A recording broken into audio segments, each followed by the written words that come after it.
Salut la gang, bienvenue à Radio B52, votre podcast hebdomadaire au Canada. Merci de nous écouter toujours en grand nombre. Abonnez-vous à YouTube, à notre page Facebook. Continuez. On s'en vient avec une nouvelle chronique, un futur chroniqueur. On vous scoopera ça la semaine prochaine. Pour l'instant, Night Train au micro, on part ça.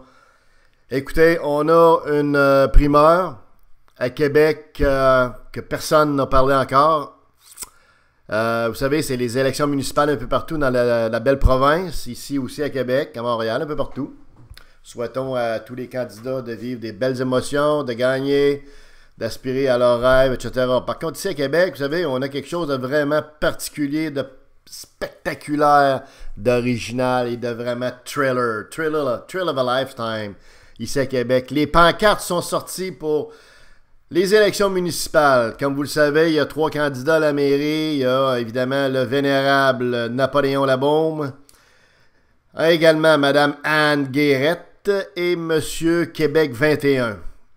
Alors, les pancartes sont sorties et là, c'est la surprise générale ici à Québec. C'est the talk of the town, OK?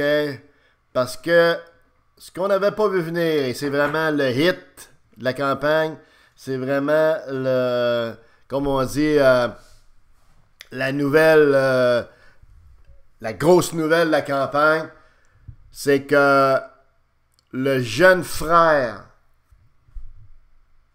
cadet de Régis Napoléon Labaume, l'ineffable, le sibyllin, le sympathique, le très empathique Régis Labaume, eh bien, croyez-le ou non, mesdames, messieurs, en primaire, vous l'aurez entendu ici à Radio B52 from Quebec City.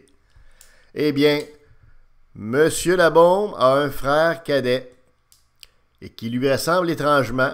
On ne dira pas que c'est un frère jumeau, parce qu'évidemment, c'est un frère cadet, hein?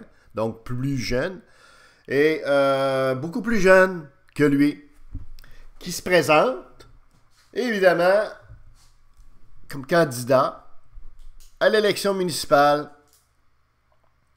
dans l'équipe de M. Registre. J'aime ça me faire prendre en photo Labaume.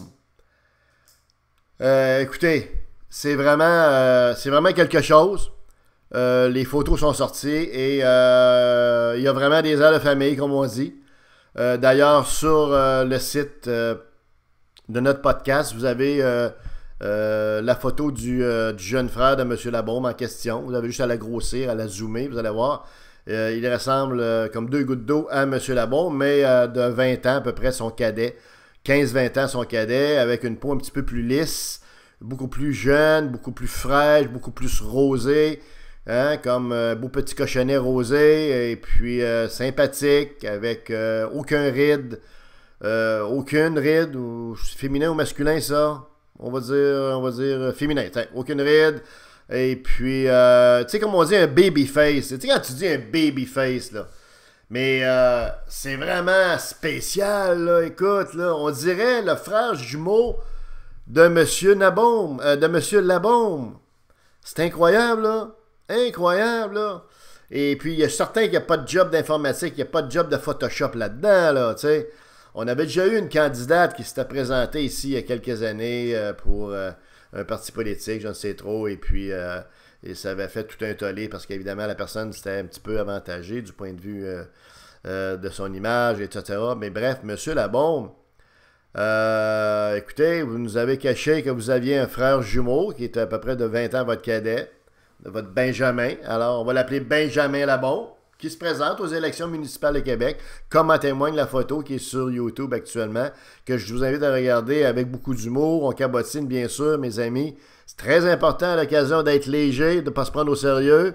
Ce que devrait faire M. Régis Labaume à l'occasion, ce sibyllin personnage ombrageux et un petit peu soupe au lait, n'est-ce pas? Mais surtout, celui qui a dit à Amazon d'aller chier. On voit que c'est un homme de son temps. Alors, voici... Que voulez-vous? Donc, Dolbeau Sud n'a pas juste enfanté M. Labaume, M. Labaume Senior, mais également M. Labaume Junior. Et on a la preuve sur les belles pancartes où on a un homme à la peau lisse, à la peau rajeunie, un homme qui a à peu près 40 ans et non pas 60 ans. C'est vraiment de toute beauté. Ça montre le grand sérieux de la politique. Et ça montre surtout que le monde dans lequel on vit, jusqu'à un certain point, c'est ce qu'on appelle un zoo humain. Excellent bouquin à lire qui s'intitule d'ailleurs Zoo humain.